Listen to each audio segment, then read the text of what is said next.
people aged 50 and over, as well as clinically vulnerable groups and healthcare workers, are eligible for an extra dose 6 months after their second vaccine.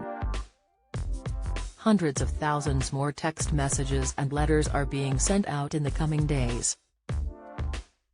More than 850,000 people have booked a booster since the booking system opened last week, though data on the number of jabs administered has not yet been published.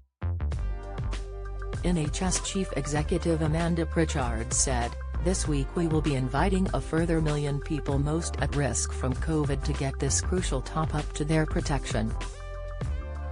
I encourage anyone who has received an invite to come forward for their booster jab as soon as they can and protect themselves and their loved ones this winter." Meanwhile, a £388 million boost to protect care home residents and staff this winter was announced last night. It includes £237 million for infection control measures and £126 million for testing costs to ensure residents can be visited safely. The remaining £25 million will be used to maximise uptake of both COVID-19 and flu jabs.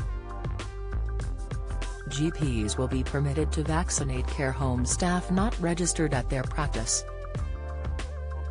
Health Secretary Sajid Javid said, "Protecting care home staff and residents has been a priority throughout the pandemic. As we move into winter, I am committed to ensuring they have the resources they need." This additional funding demonstrates how we will continue to support those delivering and receiving care. Everyone deserves to be cared for with dignity and respect, and our wider reforms will continue to work towards our aim of a world-leading social care system. Minister for Care Gillian Keegan said, "The social care workforce have continued to deliver high-quality care in the most challenging circumstances over the past 18 months, showing true dedication and professionalism. We will ensure both staff and those who receive care continue to be protected from COVID, as well as other illnesses, this winter." In line with the social care effort, GPs have been asked to prioritize older care home residents and staff for booster jabs so they receive one before November 1. Research has suggested it is safe for people to be given their flu and COVID-19 inoculations at the same time.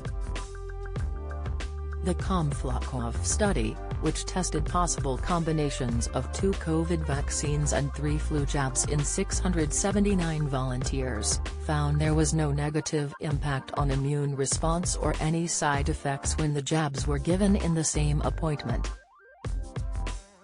Some 97% of people who took part said they would be happy to have both vaccines together.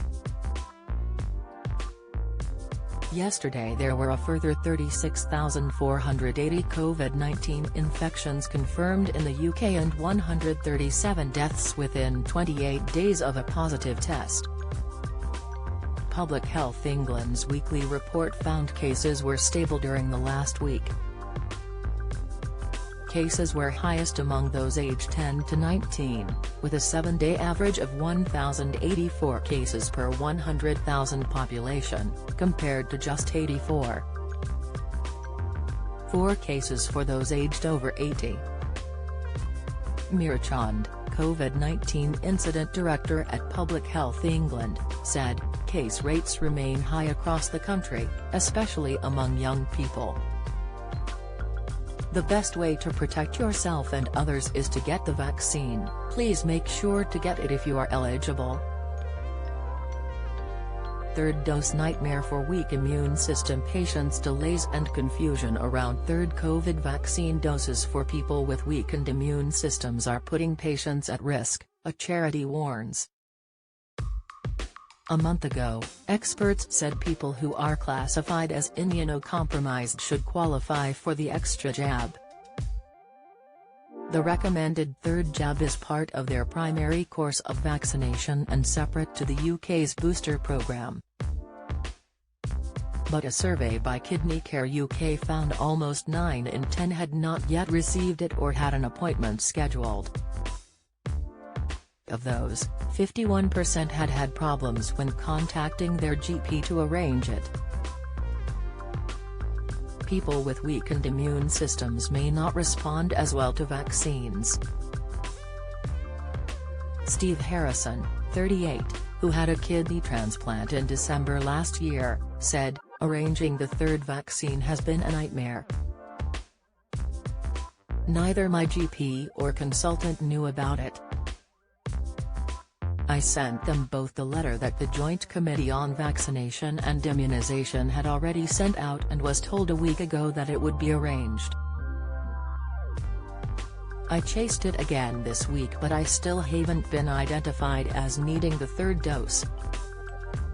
Steve said he thinks he has been forgotten, adding, "I feel like I am moving backwards."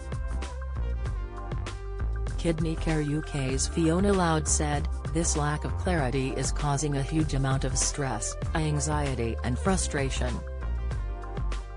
The NHS wrote to trusts and GPs yesterday asking them to ensure they had identified and contacted all eligible patients.